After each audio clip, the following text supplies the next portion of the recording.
On y va sur le ratio cours-bénéfice, encore une fois notre ami Jerry Slutsky. J'aime beaucoup cette citation-là de lui. Supposons qu'un ratio de 14 fois les bénéfices représente un marché moyen. Il a écrit ça il y a une dizaine d'années. Hein. Ne le considérez pas comme normal à 20 ou 25, même s'il reste longtemps à ce niveau.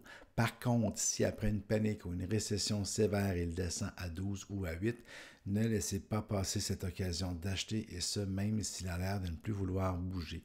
Il est sur un chiffre très très simple qu'on appelle le ratio cours-bénéfice. C'est quoi en français? C'est combien que l'action se vend. On l'a vu tantôt un petit peu dans l'exemple des machines à boules. C'est combien que l'action se vend sur le marché. Et on divise par son bénéfice, bénéfices par action récent. Donc on peut le diviser par le bénéfice par action qu'on vient de vivre, ou on peut le diviser par le bénéfice par action qui s'en vient, mais peu importe, c'est un simple ratio qui est combien que ça se vend versus combien que ça a fait. Si je le retourne de bord, ça devient le rendement de mon action. Autrement dit, si une action fait 10 piastres de profit, que je la paye 100 piastres, j'ai un ratio cours-bénéfice de 10. 100 piastres de la valeur quasiment à la bourse, divisé par 10, qui est le bénéfice par action. Mais si je tourne ça de bord, puis je dis, elle fait 10 piastres de profit sur 100 piastres que j'ai payé, je fais un rendement de 10%. Donc, si je détenais la compagnie au complet, je ferais un rendement de 10%. Si j'étais celui-là qui votait, si j'étais le propriétaire, je dirais j'ai une compagnie qui vaut 1 million et elle me donne 100 000 de bénéfices par année. Maintenant, comment les gestionnaires, qu'est-ce qu'ils font avec cet argent-là? C'est moi qui est en confiance ou pas de la compagnie. Est-ce qu'ils vont me le reverser en dividendes?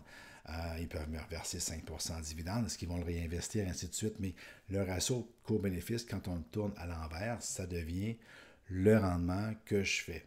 C'est pour ça que vous allez comprendre plus où est-ce que je m'en vais. Je peux vous le montrer ici, le ratio, le S&P 500, j'ai un graphique, toutes ces choses-là, mais je vais en profiter, tant qu'à être un cours en ligne, pour vous montrer en arrière comment ça se passe. Et ce graphique-là, entre autres, les ratios co-bénéfices et l'autre ratio de Shiller que je veux absolument vous montrer, je vais vous montrer ma source. Je vais cliquer dessus. Alors, c'est www.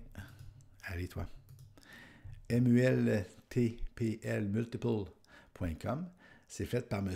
Schiller et j'arrive directement sur le ratio du S&P 500 couramment.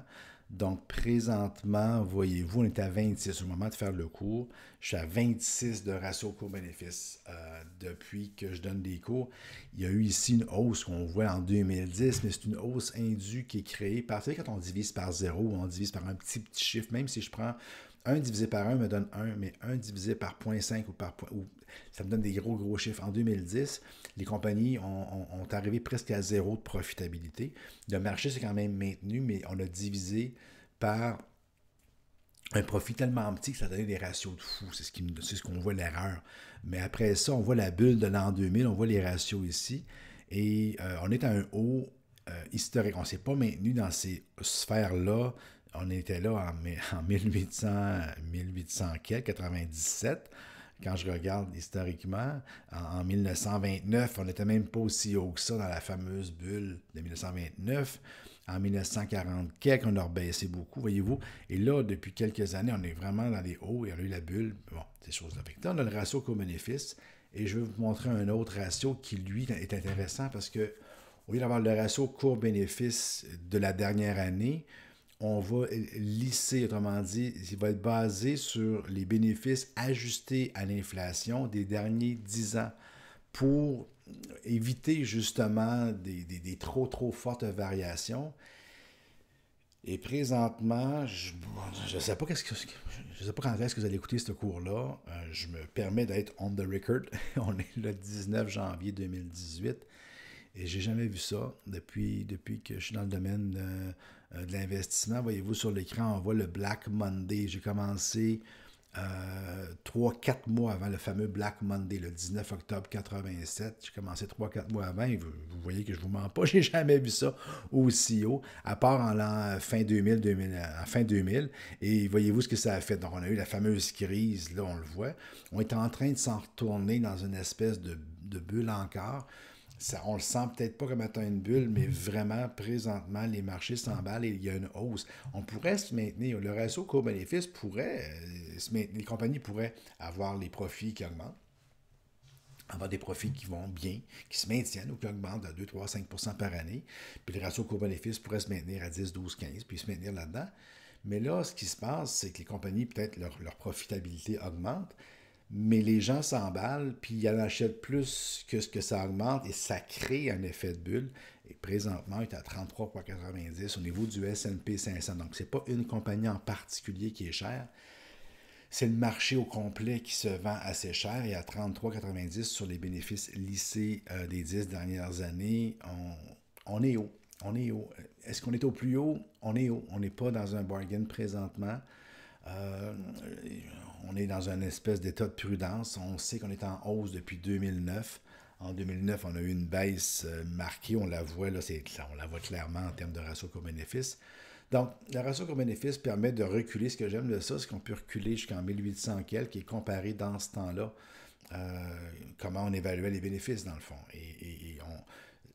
Dans 100 ans d'ici, on ne sera pas rendu à 2000. La finance, c'est la finance. 5%, c'est 5%, 10%, c'est 10%. Taux d'intérêt, il est ce qu'il est. Puis un rendement, l'inflation, tu sais, tous les principes de rendement puis d'inflation, puis ainsi de suite, c'est quand même des bases. On travaille à travers tout ça. On vit toutes sortes d'émotions, mais présentement, c'est ça. Je peux vous dire que c'est élevé. On va donc regarder un peu rapidement les compagnies que l'on a suivies depuis le début. Qu'est-ce qu'elles ont l'air aujourd'hui en ce mois de janvier 2018, en espérant que vous... On va voir où ça va être rendu quand vous le regarderez, mais présentement, Banque CIBC, voyez-vous, 10,9. Au début, première chose, je vous ai montré la comparaison entre la Banque CIBC, la Banque Royale, la croissance des bénéfices. Je ne dis pas que c'est juste ça. Les deux banques canadiennes dans le top 5, deux grosses banques, et le coût-bénéfice permet de comparer les pommes avec des oranges, puis de comparer des valorisations, puis à quel point on est prêt à payer pour un versus pour l'autre. Et présentement, les gens sont prêts à payer 40% de plus pour avoir des actions de la Banque Royale que les actions de la CIBC. Et c'est de même. En 2012, voyez-vous, la différence était de 11 versus 10, 12, 10, 13. En 2014, on était à peu près égal. Voyez-vous, 2014, on était à 13,9 la Banque Royale, 13,2. 2015, de Banque CIBC, 11 versus 10. 2016, 11 versus 9. Et 2017, voyez-vous, on est prêt à payer plus. Il y a une confiance, il y a quelque chose qui se passe au niveau de l'action de la Banque Royale versus la CIBC. La compagnie Alphabet, on est complètement ailleurs. Google, on était dans les 21, dans les 30, on se maintient dans du 30 parce que vous avez vu, la croissance des bénéfices est là année après année. 30, 32, 30, 38 en 2017. Donc, autrement dit, la compagnie Google est très valorisée. Apple, malgré le fait qu'Apple a des grosses marges, on se compare en grosseur, on est plus gros que Google en termes de capitalisation boursière, mais c'est tellement rendu gros.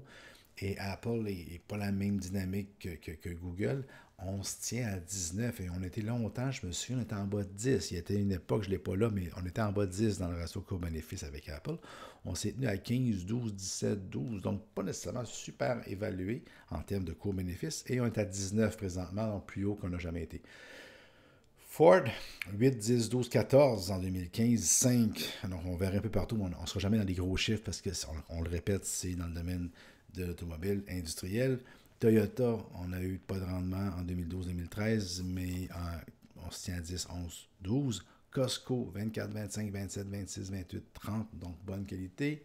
Amazon, j'en ai parlé tantôt, je vous ai montré à quel point on était rendu à des prix de fou avec les bénéfices qu'on a. En 2013, on était à 676 fois les bénéfices. En 2014, à 534 fois. En 2016, on était plus raisonnable, un petit peu à 208 fois les bénéfices. Et présentement, on est à environ 328 fois les bénéfices. Donc, définitivement pas une compagnie buffettienne, une compagnie sur laquelle, on parle du Bitcoin, c'est ainsi, beaucoup du Bitcoin, puis de la spéculation, puis des bulles, puis des tulipes, ces choses-là. Oui, Amazon a une grosse business, puis oui, je fais affaire avec eux, puis ces choses-là, mais l'évaluation boursière présentement, elle va peut-être continuer encore pendant 10 ans, puis bon, mais c'est impressionnant. Et Bombardier, bon, on a assez fait le cas, il n'y a pas de court-bénéfice parce qu'il n'y a pas de bénéfice.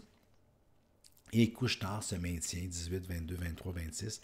On était à 22. Donc, quand vous regardez ça, vous voyez qu'il y a des compagnies qui sont en bas de la moyenne qu'on a au niveau du coût-bénéfice de la bourse, pour des compagnies qui on est au-dessus.